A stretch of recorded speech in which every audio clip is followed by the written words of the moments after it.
কেমন আছো ছাত্ররা? আমি সুলতান স্যার অষ্টম শ্রেণীর ইতিহাস পড়াচ্ছি। অষ্টম শ্রেণীর প্রথম অধ্যায় পড়িয়েছি ইতিহাসের ধারণা, ও অষ্টম শ্রেণীর দ্বিতীয় অধ্যায় আঞ্চলিক শক্তির উত্থানের পার্ট 1 পড়িয়েছি। পার্ট 2 আজকে তোমাদেরকে পড়াবো। পার্ট 1 এ তোমরা কি পড়েছিলে? না, মুঘল সাম্রাজ্যর যে পতন সেইগুলো পড়েছিলে, এবং আমাদের দেশীয় যে রাজ্যগুলো ছিল তারা তাদের শক্তি আত্মপ্রকাশ করেছিল, যেমন বাংলা, অযোধ্যা, হায়দ্রাবাদ, এগুলো তোমরা পড়েছিলে। আজকে তারপরের পাঠগুলো পড়বে, যে বাংলার সঙ্গে ইংরেজদের সঙ্গে যে সম্পর্কর কি একটা অবনতি হয়েছিল, এবং ইংরেজরা তারা এই বাংলা যে দখল করেছিল সেই সমস্ত কিছু তোমরা পড়বে। সাথে সাথে এই ভারতে তাদের ক্ষমতা আস্তে আস্তে মজবুত হয়েছিল, পলাশির যুদ্ধ, বক্সারের যুদ্ধ, এই সমস্ত পার্ট 2 এ থাকছে। তো তোমাদের যদি আমাদের ক্লাসগুলো ভালো লাগে তো তোমরা আমাদের স্কুলওয়ালা চ্যানেলে সাবস্ক্রাইব করবে, লাইক করবে, কমেন্ট করবে। তোমাদের যদি কোনো কিছু বুঝতে অসুবিধা হয় তো তোমরাও সেখানে প্রশ্ন করবে, আমরা তোমাদেরকে উত্তর দিয়ে দেবো। সাথে সাথে তোমরা ভিজিট করতে পারো আমাদের ওয়েবসাইট স্কুলওয়ালা.info-তে। চলো শুরু করা যাক আজকের ক্লাস। আজকে কি পড়ানো হবে? ইতিহাস, যে তোমাদের অষ্টম শ্রেণীর ইতিহাস আছে তার দ্বিতীয় অধ্যায় আঞ্চলিক শক্তির উত্থান, তার পার্ট 2টা। তোমরা দেখতে পাবে তোমাদের যে বইটা আছে অতীত ঐতিহ্য অষ্টম শ্রেণীর, এই যে বইটা তোমাদের আছে সেই বইটা সূচিপত্রটা খুলবে। সূচিপত্রটা খুললে এই যে সূচিপত্রতে যে দ্বিতীয় অধ্যায় আঞ্চলিক শক্তির উত্থান, দেখবে 44 পাতা থেকে শুরু হচ্ছে। তো কয়েকটা পাতার পরেই তোমরা পেয়ে যাবে দ্বিতীয় পাঠটা। তোমরা এখানে পাবে দ্বিতীয় পাঠে বাংলার নবাব এবং যে ব্রিটিশদের সম্পর্কের অবনতি হয়েছিল সেটা। তো কি না, তখন যে বাংলা ছিল সেই বাংলা দখল করেছিল কে? তোমরা প্রথম পাঠে তো দেখেইছো ক্লাসে, কি করলো না, মুর্শিদ কুলি খাঁ। তো এই মুর্শিদ কুলি খাঁয়ের সঙ্গে আবার ইস্ট ইন্ডিয়া কোম্পানির একটা যে সম্পর্কের অবনতি সেটা এখানে দেখবে, এবং বাংলা এবং নবাব ইস্ট ইন্ডিয়া কোম্পানির মধ্যে যে সম্পর্কের বিবর্তন কেন হয়েছিল সেটাও।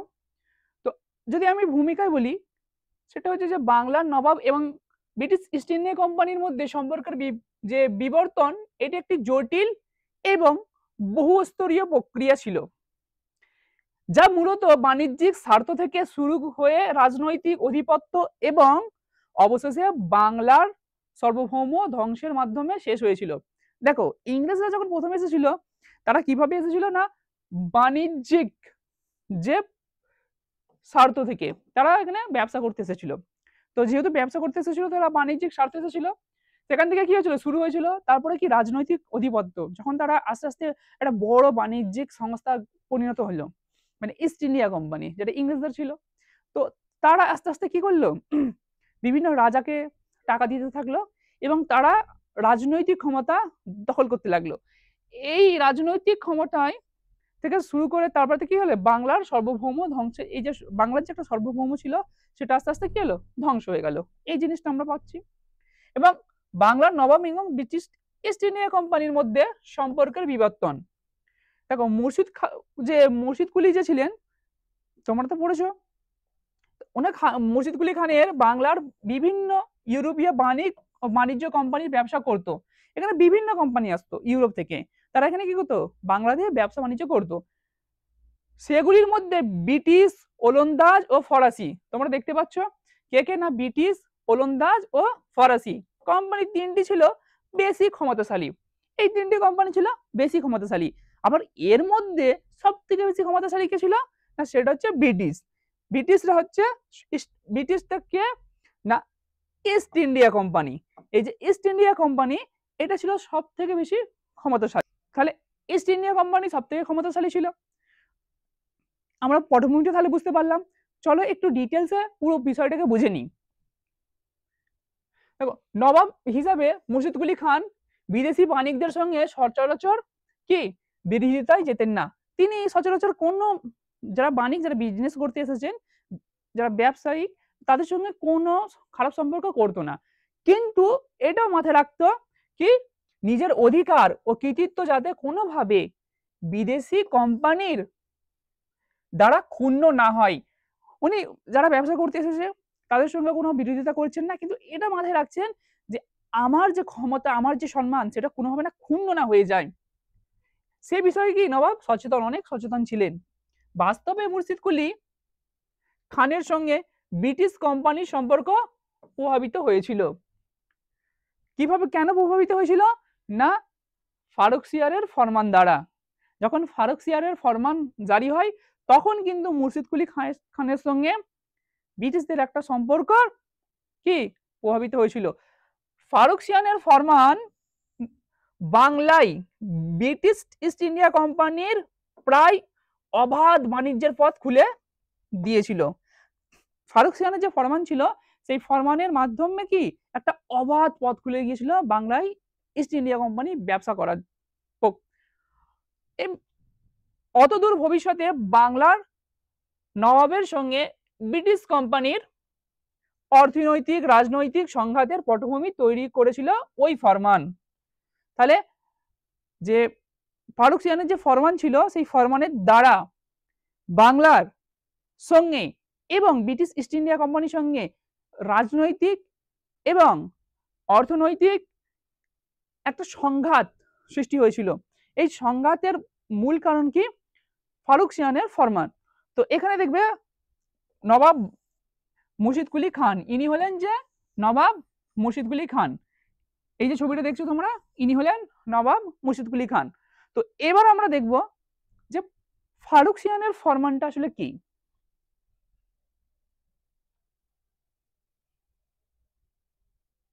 দেখো ফারুকসিয়ানের ফরমানটা হলো যে 1717 খ্রিস্টাব্দে কি এই ফরমান ছিল কি সম্পর্কের একটি গুরুত্বপূর্ণ মোড়।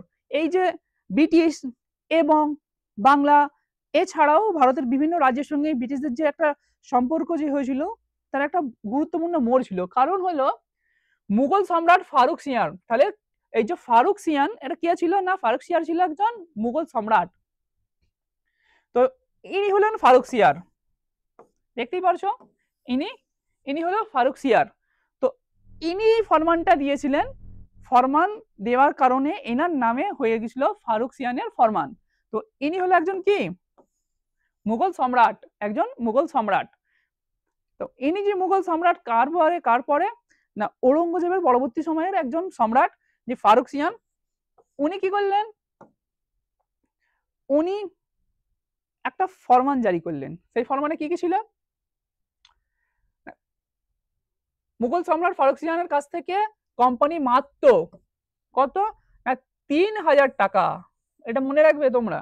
কিন্তু কি করেছিল? বার্ষিক মানে বছরে একবার 3000 টাকা দিয়ে দিলে। করের বিনিময়ে বাংলায় শুল্ক মুক্ত, এই শব্দগুলো তোমরা মনে রাখবে, শুল্ক মুক্ত বাণিজ্যের অধিকার লাভ করে। তাহলে কি বুঝলে? যে বছরে মাত্র 3000 টাকা, মানে তখনকার 3000 টাকা মানে অনেক, এখনই 3000 টাকা যেন ভেবো না, 1717 সময়ের 3000 টাকা যদি সেম ফারুকসিয়ানকে দিয়ে দেয় সেই চুক্তির মাধ্যমে, কি পাবে না বিনা শুল্কে মানে ট্যাক্স ছাড়া, উইদাউট ট্যাক্স সে ব্যবসা করতে পারবে, সারা বছর সে ব্যবসা করতে পারবে।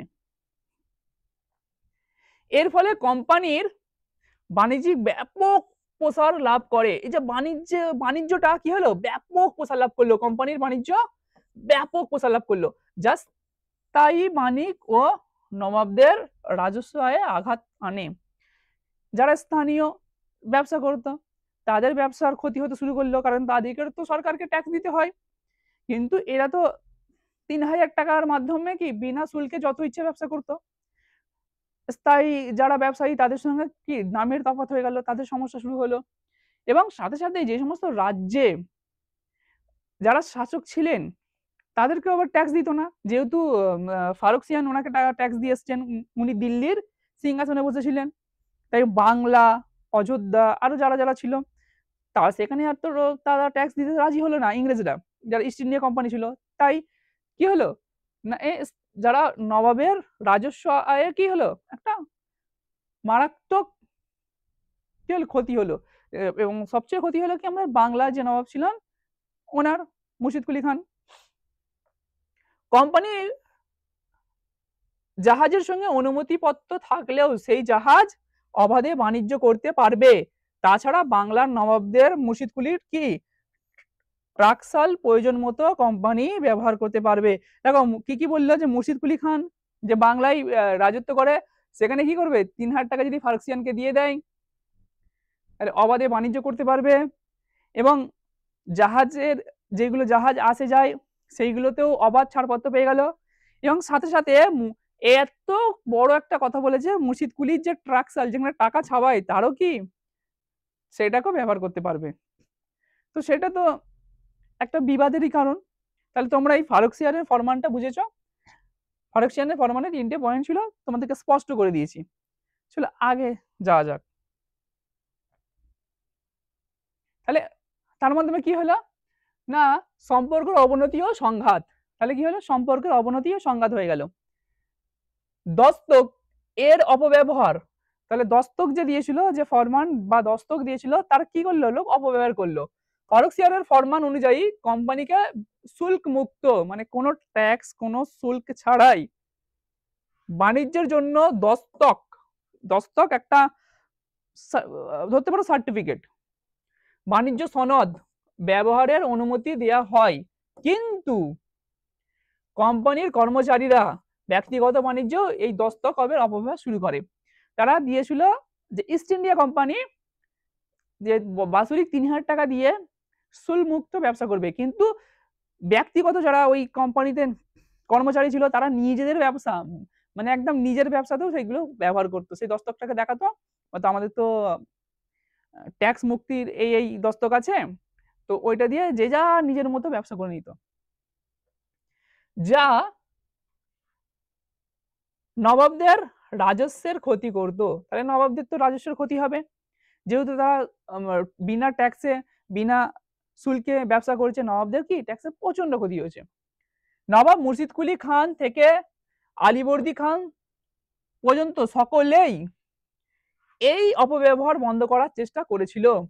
দেখো তোমরা এর আগের দিনে যদি আমার ক্লাস দেখে থাকো, বা যদি না দেখে থাকো তো গিয়ে দেখবে, আমি কিন্তু স্পষ্ট বলেছিলাম যে মুর্শিদ কুলি খাঁয়ের পরে এনার প্রধান সেনাপতি আলীবর্দী খাঁ সিংহাসনে বসেন। তাহলে বাংলার নবাব হলো মুর্শিদ কুলি খাঁ, ওখান থেকে হলো আলীবর্দী খাঁ। তাহলে মুর্শিদ কুলি খাঁও কিন্তু চেষ্টা করেছিলেন যে এই যে ফারুকসিয়ানের যে ফরমানের যে অপব্যবহার, এই যে দস্তকের অপব্যবহার, এই অপব্যবহারটাকে রুখে দিতে। তারপরে যে আলীবর্দী খান ইনি যে এসেছিলেন, ইনিও কিন্তু এই যে দস্তকের অপব্যবহার রুখতে চেয়েছিলেন। এনার পরে আলীবর্দী খাঁয়ের পরে আলীবর্দী খাঁয়ের বংশধর সিরাজউদ্দৌলা যখন সিংহাসনে বসবেন, তখন কি হয় দেখা যাক।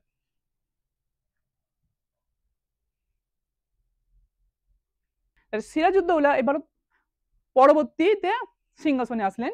তো সিরাজউদ্দৌলা ও ব্রিটিশ ইস্ট ইন্ডিয়া কোম্পানির সম্পর্ক ও পলাশির যে যুদ্ধ হয়েছিল, সেই পলাশির যুদ্ধ আমি তোমাদেরকে একটু সংক্ষেপে বলবো, তারপরে আমি গভীরে চলে যাব।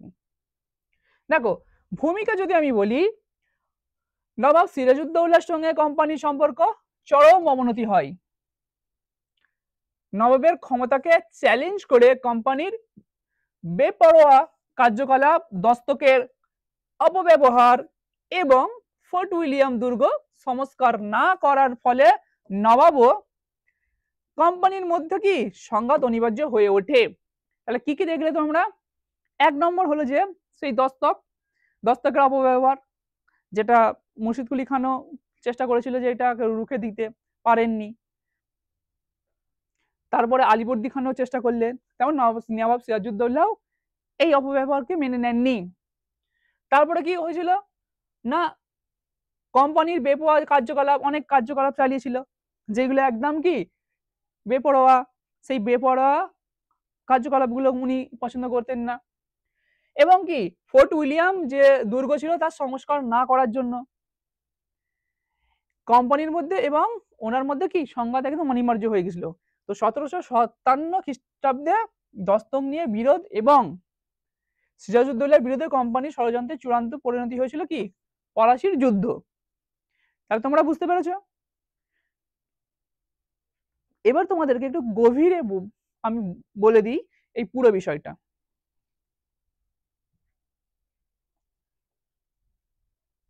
দেখো, সিরাজউদ্দৌলা ও ব্রিটিশ ইস্ট ইন্ডিয়া কোম্পানির সম্পর্ক পলাশির যুদ্ধ যদি আমরা গভীরে বলি, তো একটু আমরা পটভূমি থেকে শুরু করব, গিয়ে একেবারে খুব সহজে তোমাদেরকে পুরোটা বুঝিয়ে দিচ্ছি। আলীবর্দীর উত্তরাধিকারী তাহলে কে ছিলেন? মুর্শিদ কুলি খায়ের পরে এলো আলীবর্দী। ওনার উত্তরাধিকারী হিসাবে এলেন সিরাজউদ্দৌলা। ক্ষমতা লাভের অনেক আগেই কি যখন উনি ক্ষমতা লাভ করেছিল তার অনেক আগে থেকেই সবাই চেয়েছিল যে আমি ক্ষমতা লাভ করব, আমি ক্ষমতা লাভ করব। তাই অনেকেই কি অসন্তুষ্ট করেছিল, কি অনেকেই অসন্তুষ্ট এটা হবে হয়েছিল, হয়েছিল।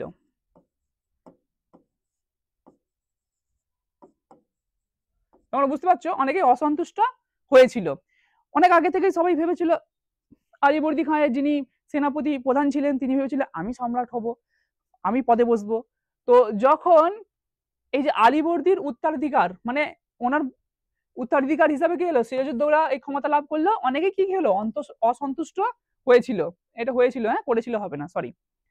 সিরাজের আত্মীয়দের অনেকেই এবং কার কারণে সিরাজের আত্মীয়দের অনেকে, আমি বললাম আত্মীয় অনেকে ভেবেছিল যে আমি সম্রাট হব, আমি ওই রাজার পদে বসবো।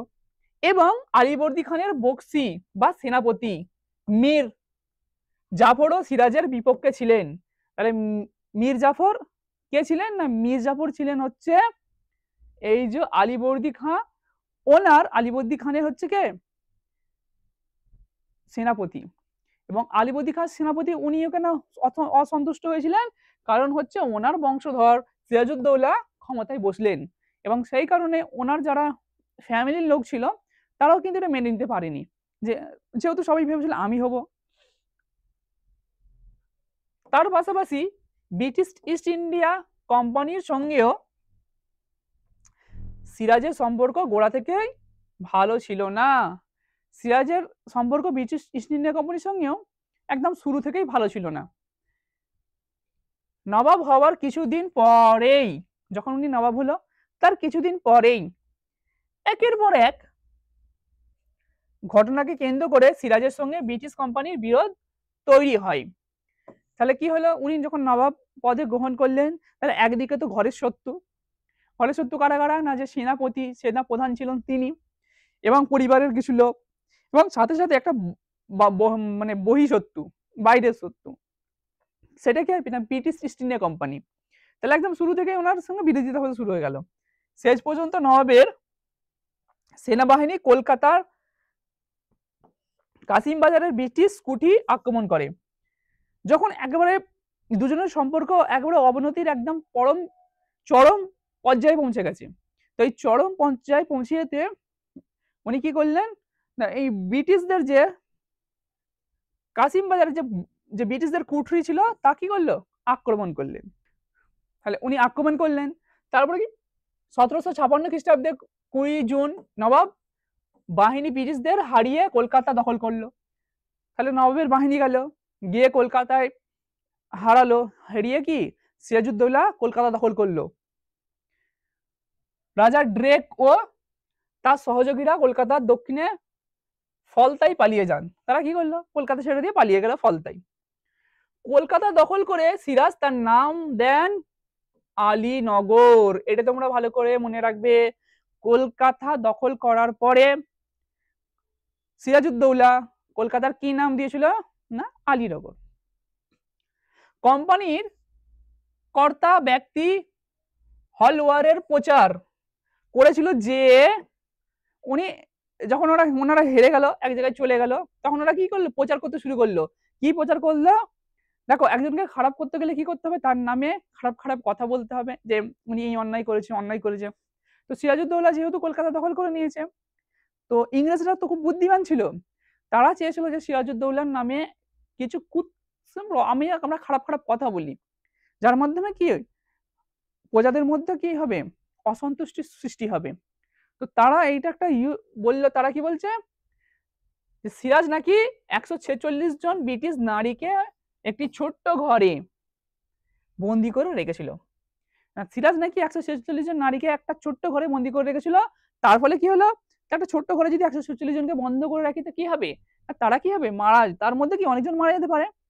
তো অনেকেই কি মারা গেছিল, বলে অনেকেই বন্দি মারা যায়।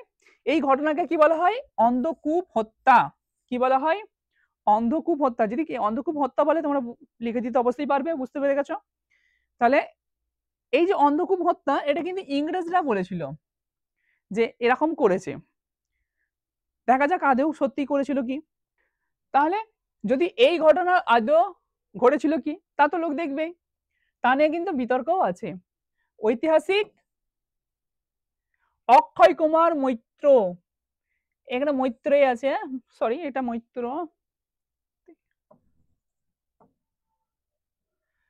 অন্ধকূপ হত্যাকে অতিরঞ্জক বলে প্রমাণ করেছিলেন। উনি কি করলেন, এটা অতিরঞ্জক, এটা একটা সাজানো কি ঘটনা, এটা একটা বেশি করে দেখানো ওটাই। এবং যদিও কলকাতা সিরাজের অধিকার বেশি দিন টেকেনি, কলকাতা উনি দখল করলেন, নাম দিলেন রানীনগর, কিন্তু এই যে দখল বেশি দিন কি টিকতে পারেনি। দুটোই রবার্ট ক্লাইভ, ভালো করে মনে রাখবে এই নামটা, রবার্ট ক্লাইভ।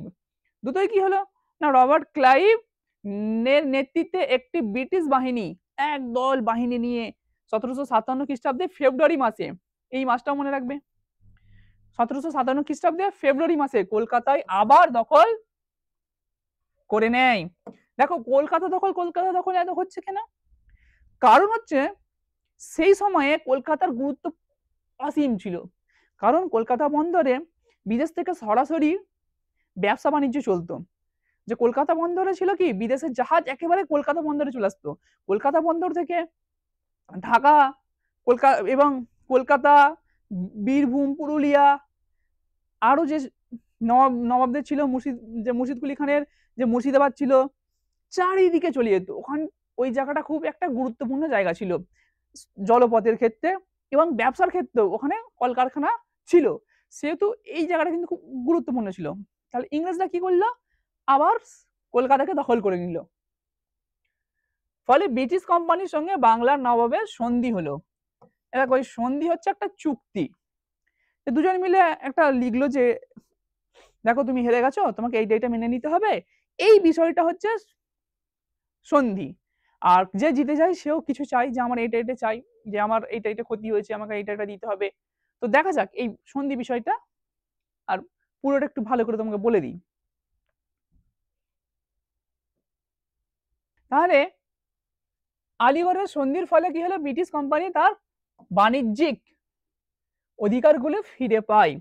তাহলে যে সন্ধির মাধ্যমে কি হলো, যে বাণিজ্যিক যে অধিকারগুলো ছিল সেই অধিকারগুলোকে আবার ফিরে পেল। এবং নবাব ছিল আমাদের, ব্রিটিশ কোম্পানিকে ক্ষতিপূরণ দেন। কি ক্ষতিপূরণ দেন, যে যুদ্ধ হয়েছিল, কলকাতা দখল হলো, তো সেই সময়ে যা যা ক্ষতি হয়েছিল তার বিনিময়ে ক্ষতিপূরণও দিতে হয়েছিল। তাছাড়াও কলকাতায় নিজের দুর্গ তৈরি করা শুরু করে দিল ব্রিটিশ কোম্পানি। এছাড়াও কি করলো, ব্রিটিশ কোম্পানি কলকাতায় নিজেদের দুর্গ তৈরি করতে শুরু করলো। দুর্গ মানে কি, বড় বড় ঘর, বড় বড় অট্টালিকা। এমনি নিজেদের শিক্ষা মুদ্রা, এইটা কিন্তু খুব ইম্পর্টেন্ট আছে, তৈরি করার ক্ষমতাও তারা পায়। এতদিন কিন্তু ভারতীয় টাকায় চলতো, তারা কিন্তু নিজেদের শিক্ষা বা শিক্ষা মুদ্রা, নিজেদের টাকা ছাপানোর ক্ষমতা কিন্তু পেয়ে গেল। বাস্তবে আলীনগরের সন্ধি বাংলার নবাবের পক্ষে কি অসম্মানের ও ব্রিটিশ কোম্পানির পক্ষে কি সুবিধাজনক হয়েছিল।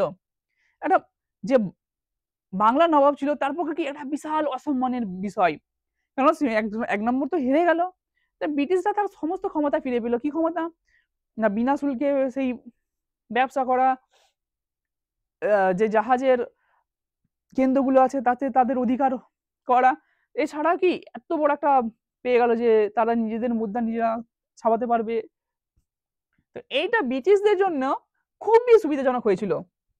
কেন? ক্রমেই ব্রিটিশ কোম্পানির সিরাজ বিরোধী অবস্থান স্পষ্ট হয়ে উঠতে থাকে। আস্তে আস্তে কি ওরা আরো সিরাজ বিরোধী হয়ে ওঠে, যেহেতু ক্ষমতা আরো পেয়েছে। তো সিরাজউদ্দৌলা হলো, ইনি হলেন সিরাজউদ্দৌলা। দেখতে পাচ্ছ ছবিটা, ইনি হলেন কে? সিরাজউদ্দৌলা।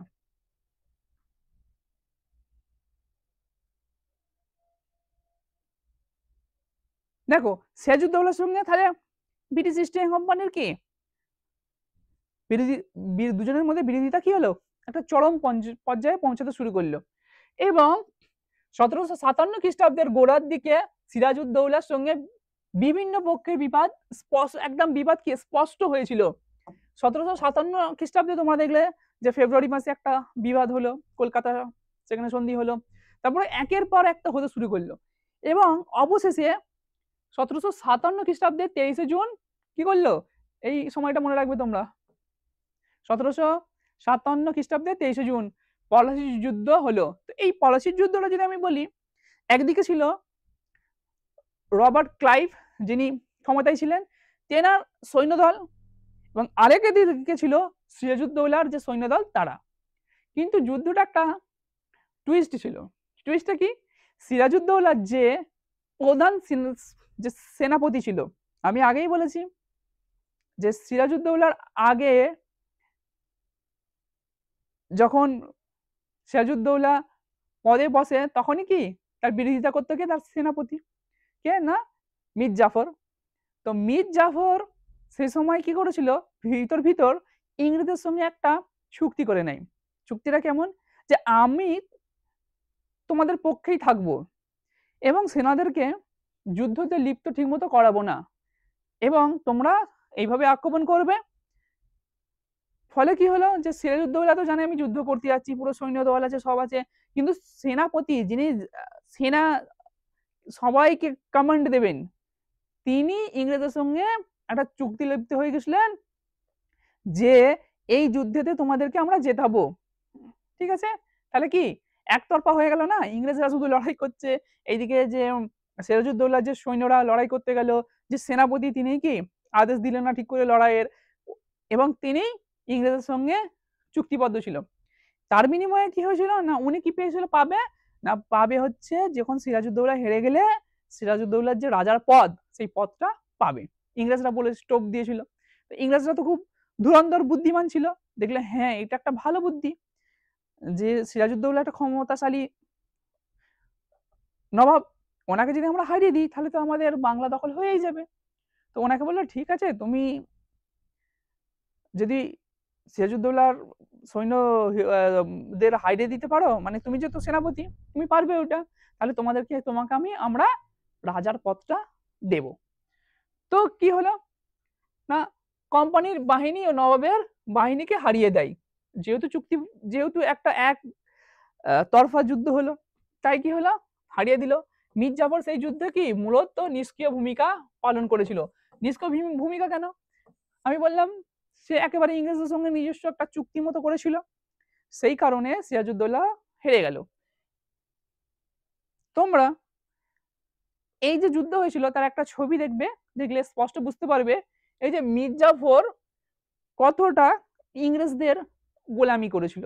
দেখো এই ছবিটা তোমরা দেখলে, এই দেখো রবার্ট ক্লাইভ দেখতে পাচ্ছ, এবং এইগুলো দেখো সব ইংরেজদের কি সেনা, ঠিক আছে, এগুলো হচ্ছে উচ্চ পদস্থ সেনা।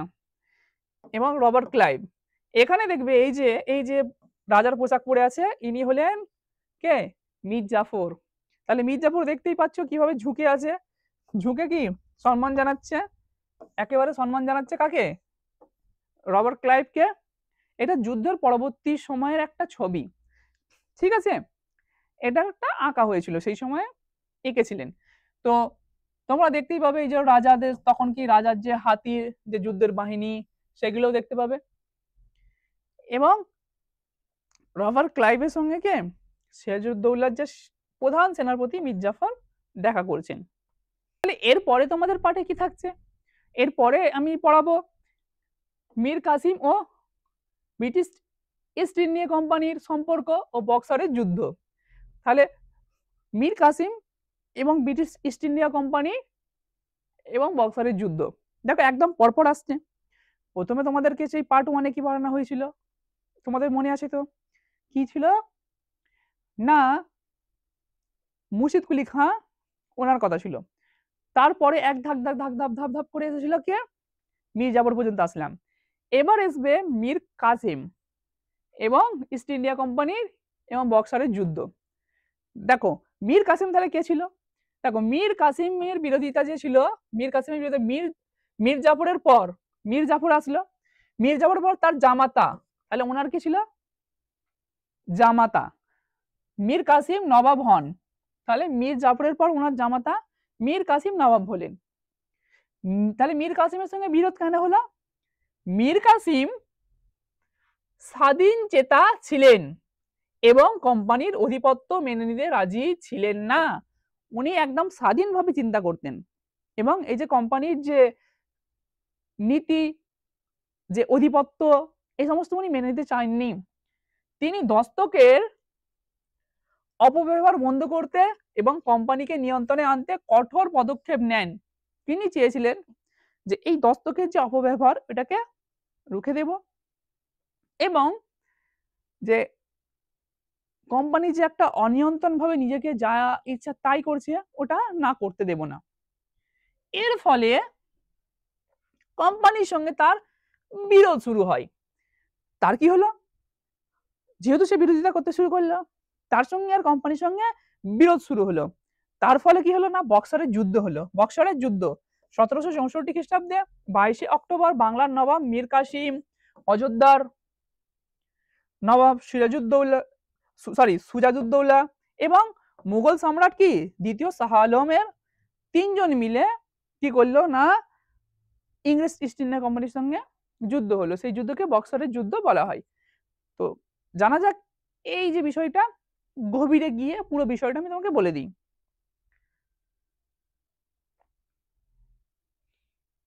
তাহলে তোমরা ভূমিকাই তো দেখলে, এবার একটু চলো স্পষ্ট হয়ে যাক বিষয়গুলো। তাহলে মীর কাসিম ও ইস্ট ইন্ডিয়া কোম্পানির সম্পর্ক, বক্সারের যুদ্ধ।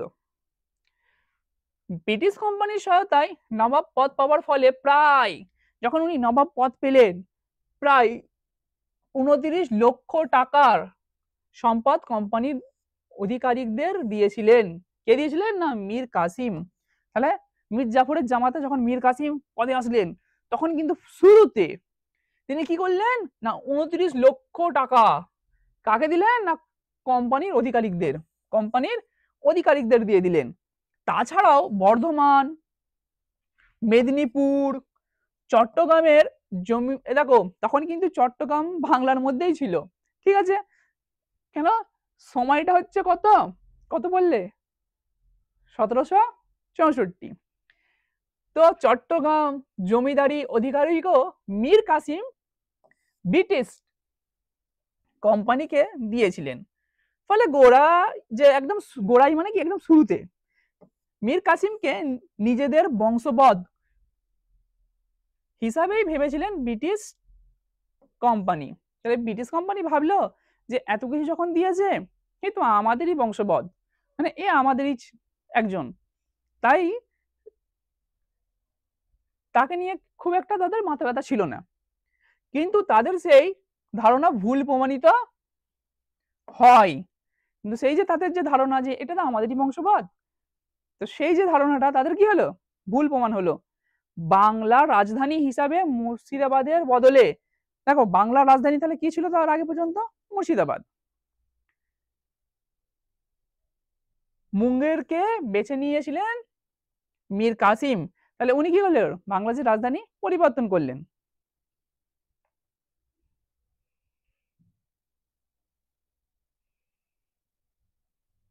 এবং সাথে সাথেই পাশাপাশি কি করলেন, নবাবের পুরনো সৈন্য বাহিনীকেও কি খারিজ করে আধুনিক সেনাবাহিনী গড়ে তোলার উদ্যোগ নিয়েছিলেন তিনি। তাহলে সেই যে ইংরেজদের যে সেনাবাহিনী ছিল, সেই সেনাবাহিনীকে উনি রাখতে চাইলেন না। উনি একদম নিজের থেকে একদম আধুনিক একটা সৈন্য দল কি গঠন করলেন। এমনি ক্ষমতাবান জগৎ সেটের থেকেও দূরত্ব বজায় রেখেছিলেন মীর কাসিম। দেখো তোমরা প্রথম পার্টে যদি ক্লাসটা দেখে থাকো তোমরা জানতে পারবে যে কিছু ব্যবসায়ী ছিল যারা কি খুব ক্ষমতাবান ছিল, যাদের হাতে রাজনৈতিক ক্ষমতাও ছিল, অর্থের সাথে সাথে রাজনৈতিক ক্ষমতাও ছিল।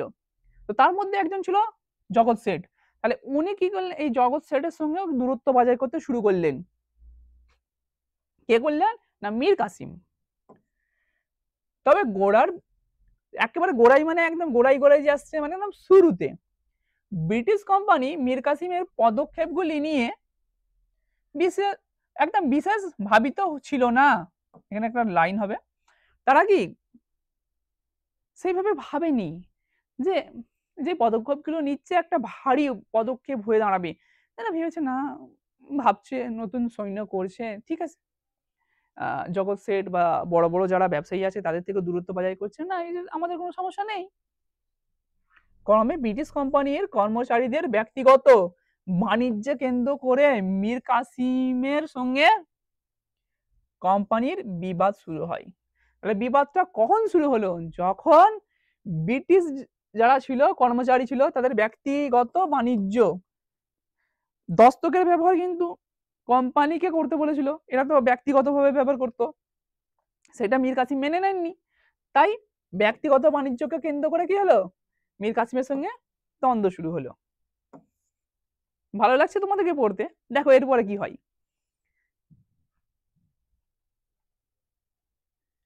কি হলো, কোম্পানির মালিকদের তরফে বেআইনি ব্যবসার ফলে বাংলার অর্থনীতি সমস্যার মুখে পড়েছিল। তাহলে বেআইনি যে ব্যবসা, তার মাধ্যমে কি হয়েছিল না, বাংলার যে অর্থনীতি, সেই অর্থনীতি কি অনেক ক্ষতিগ্রস্ত হয়েছিল। এদিকে কোম্পানি শুল্ক ফাঁকি দেওয়া নবাবের প্রাপ্য রাজস্বে ঘাটতি পড়েছিল। কোম্পানিরা কি করলো, তারা কি হচ্ছে শুল্ক ফাঁকি দিতে শুরু করলো। তাই এই কারণে কি হলো, নবাবদের প্রাপ্ত যে রাজস্বে কি ঘাটতি পড়েছিল। ঘাটতি মানে যে ট্যাক্স, যে টাকা প্রাপ্য, যদি শুল্ক পাই, শুল্ক মানে হচ্ছে যে ট্যাক্স, তবেই তো রাজস্ব মানে কি, রাজস্ব মানে হচ্ছে রাজার যে টাকার ভান্ডার, সেইটা কি সম্পদের ভান্ডার, টাকা যদি না বলো সব সম্পদও বলতে পারো। সেখানে কি হলো, ঘাটতি হলো, যেহেতু শুল্ক বা ট্যাক্স পাচ্ছে না, তার ঘাটতি শুরু হয়ে গেল। অন্যদিকে দেশীয় বাণিজ্যরা শুল্ক দিতে বাধ্য হওয়ায়, দেখো বিদেশিরা যারা ব্যবসা করছে তারা কিন্তু শুল্ক বা ট্যাক্স দিচ্ছে না, কিন্তু অন্যদিকে যারা দেশের মানে আমাদের দেশের বাংলার যারা ব্যবসা করতো তাদেরকে কিন্তু শুল্ক বা ট্যাক্স দিতে হতো। তাই কি অসম প্রতিযোগী, একদম অসম বলতে একটা, দেখো অসম একটা জায়গা তোমরা তো জানো, তখন কিন্তু বাংলা অনেক বড় ছিল। এখনের কথা ভাববে না পশ্চিম বাংলা, অসম, তখন কিন্তু অসম প্রতিযোগিতার মুখে পড়েছিল। তাহলে কি হবে, একজন যদি ট্যাক্স না দিয়ে ব্যবসা করে আর একজন যদি ট্যাক্স দিয়ে ব্যবসা করে, অবভিয়াসলি দুজনের মধ্যে কি হবে, কম্পিটিশন হয়ে যাবে। ব্যবসায় একজন কম দামে প্রোডাক্টস দিতে পারবে, আরেকজন কি দিতে পারবে না। তাছাড়া অন্য বিদেশি বাণিজ্য গোষ্ঠী ও ব্রিটিশ কোম্পানির ক্ষমতার অপব্যবহার নিয়ে নবাবের কাছে নালিশ জানাতে থাকে। তাছাড়া অন্য যারা বিদেশি যারা এসেছিল, ওলন্দাজ বা আরো যারা বিদেশি এসেছিল, তারা কি, তারা ট্যাক্স দেয় রাজাকে, এবং এই নবাবকে যে ট্যাক্স দেয়, ওরা নালিশ জানাতে লাগলো যে রাজা মশাই আমরা তো আপনাকে ট্যাক্স দিচ্ছি কিন্তু ওরা তো আপনাকে ট্যাক্স দিচ্ছে না। এটা হলো নালিশ। শেষ পর্যন্ত নবাব দেশীয় বাণিজ্যদের উপর থেকেও বাণিজ্য শুল্ক তুলে নেন। শেষ পর্যন্ত নবাব বিরক্ত হয়ে বললো যে তোমরা যারা দেশীয় ব্যবসা করছো তোমাদেরকেও শুল্ক দিতে হবে না, যাও তোমরা ব্যবসা করো। কিন্তু এই যে সিদ্ধান্ত নিল, ফলে আসামের প্রতিযোগিতার হাত থেকে কি হলো, দেশীয় বাণিজ্যরা রক্ষা পেলেও নবাবী যারা আসামের যে ব্যবসায়ী তাদের সঙ্গে যদি প্রতিযোগিতা ব্যবসায়ী, তারা যদি যে প্রতিযোগিতাটা কমে গেল, কিন্তু কি নবাবী কোষাগার, যে নবাবদের যে কোষাগার, তা অর্থ সংকটের মুখে পড়ে গেল, অর্থ কি আরো কমে গেল। যারা দেশীয় যারা ব্যবসা করছিল তারা তো অর্থ দিত, ট্যাক্স দিত, কিন্তু তারাও যখন এই শুল্ক বন্ধ করে দিল, তখন কি সম্রাটের যে কোষাগার, যে প্রত্যেকটা রাজ্য চালাতে গেলে কি সেখানে টাকার প্রয়োজন, সেই টাকার ঘাটতি আরো হতে শুরু হয়ে গেল।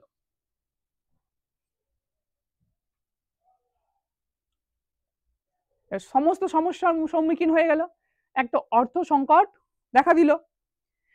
শেষ মেয়ে কি হলো 1763 খ্রিস্টাব্দে মীর কাসিমের সঙ্গে ব্রিটিশ কোম্পানির একেবারে সরাসরি সংঘাত শুরু হয়ে গেল। আর সহ্য হচ্ছে না, কারণ ট্যাক্স ছাড়া ব্যবসা করছে, অপব্যবহার করছে, অনেক কিছু করছে দেখে কি করলো, কাটোয়া, মুর্শিদাবাদ, গিরিয়া, উদয়নালা, মুঙ্গেলের কি যুদ্ধ মীর কাসিমের কোম্পানির কাছে হেরে যায়। সমস্ত জায়গায় কি হলো, মীর কাসিম কোম্পানির কাছে কি হলো, হেরে গেল। এইসব সংঘাতগুলো ওইসব জায়গায় শুরু হলেও শেষ পর্যন্ত কিন্তু হেরে গেল। শেষ অবধি কি বাংলা ছেড়ে অযোধ্যায় পালিয়ে গেল মীর কাসিম। যখন এইসব জায়গায় ইংরেজ কোম্পানির সঙ্গে একটা সংঘাত শুরু হলো, তখন ইংরেজরা জয়ী হয়ে গেল, হতে মীর কাসিম বাংলা ছেড়ে দিয়ে চলে গেল। কোথায় চলে গেল না, অযোধ্যায় চলে গেল। তাহলে অযোধ্যা একটা রাজ্য ছিল সেই সময়ে, তাহলে সেই অযোধ্যায় উনি পালিয়ে গেল। শুধু অযোধ্যায় পালিয়েই যায়নি, এবং বাংলার নবাব হিসাবেও বেছে নেন কি কোম্পানি মির্জাফরকে। কি করেছিল, এই যে কে ছিল যে প্রথম কে ছিল, মির্জাফর। মির্জাফর পরে কে এসেছিল না, মীর কাসিম। তো মীর কাসিম যখন বাংলা ছেড়ে চলে গেল, তখন আবার কোম্পানি মির্জাফরকে বাংলার নবাব হিসাবে বেছে নিল। তবে অযোধ্যার শাসক সুজা-উদ-দৌলা ও দিল্লির মুঘল সম্রাট দ্বিতীয় শাহ আলম, দেখো তোমরা যদি ঔরঙ্গজেবের পরে কয়েকটা নাম শুনে থাকো মুঘল সম্রাটের, তো তোমরা এই দ্বিতীয় শাহ আলমের নামটা শুনে থাকবে। তো এই দ্বিতীয় শাহ আলম কোথাকার ছিল না, দিল্লির মুঘল সম্রাট ছিলেন। ঠিক আছে, কারণ তখন মুঘল সাম্রাজ্য কি আস্তে আস্তে সংকীর্ণ হয়ে গেছিল, দিল্লিতে সীমাবদ্ধ। এবং অযোধ্যার সুজা-উদ-দৌলা এবং মীর কাসিম ব্রিটিশ বিরোধী জোট বাঁধলেন। তিনজন মিলে কি করলো, একটা জোট গঠন করলো। তারা কি করলো, জোট গঠন করলো এবং বললো আমরা জোট গঠন করে ব্রিটিশ ইস্ট ইন্ডিয়া কোম্পানির সঙ্গে লড়াই করব, এবং তাকে হারিয়ে বাংলা থেকে যে ব্রিটিশ ইস্ট ইন্ডিয়া কোম্পানি আছে তাকে বিতাড়িত করে দেবো।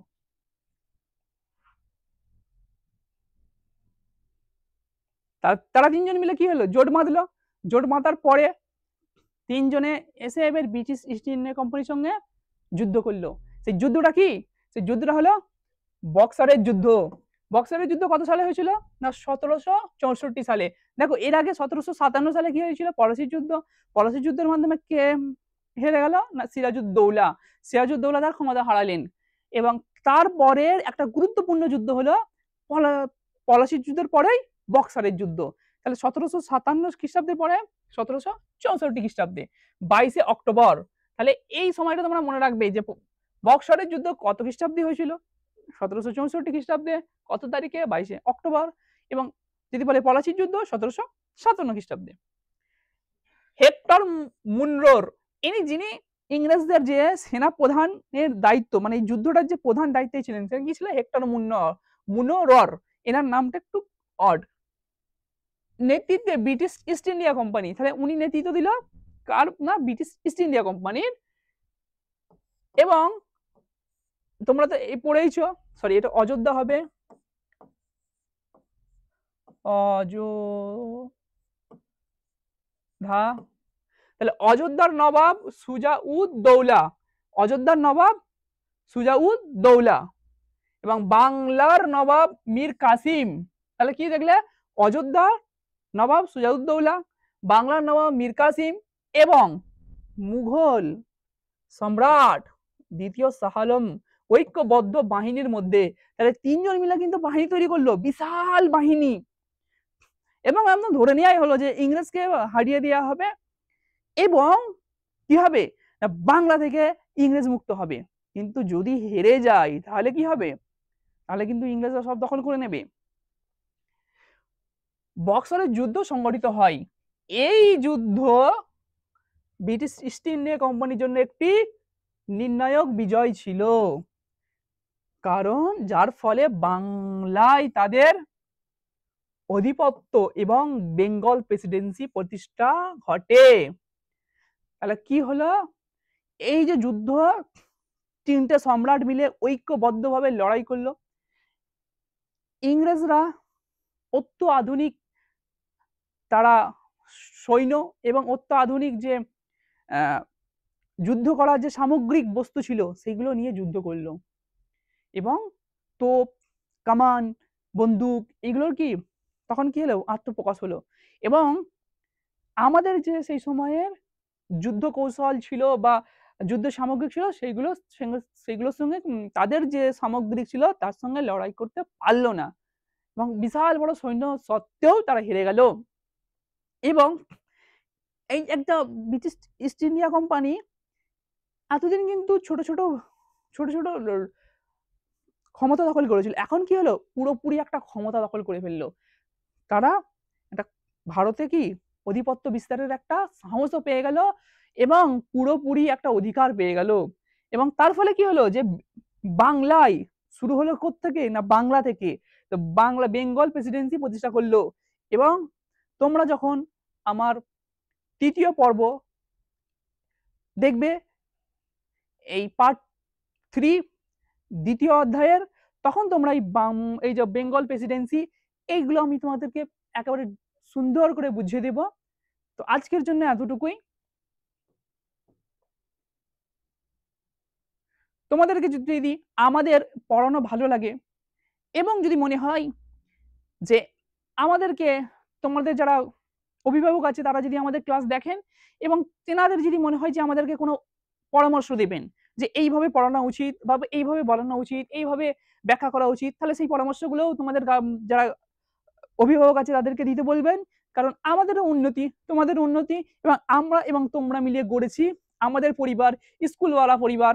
এই পরিবারের সকল বিষয়ের সকল অধ্যায়ের ভিডিও পেতে হলে আমাদের যে ইউটিউব চ্যানেল আছে তাকে তোমরা সাবস্ক্রাইব করে দেবে, লাইক করবে, কমেন্ট করবে, আমাদের সঙ্গে জুড়ে থাকবে, যাতে আমাদের পড়াতেও আনন্দ লাগে এবং সাথে সাথে তোমাদেরও পড়তে কিন্তু ভালো লাগবে গল্পের মাধ্যমে ইতিহাস পড়তে। তো থ্যাংক ইউ তোমাদের এই ভিডিও দেখার জন্য।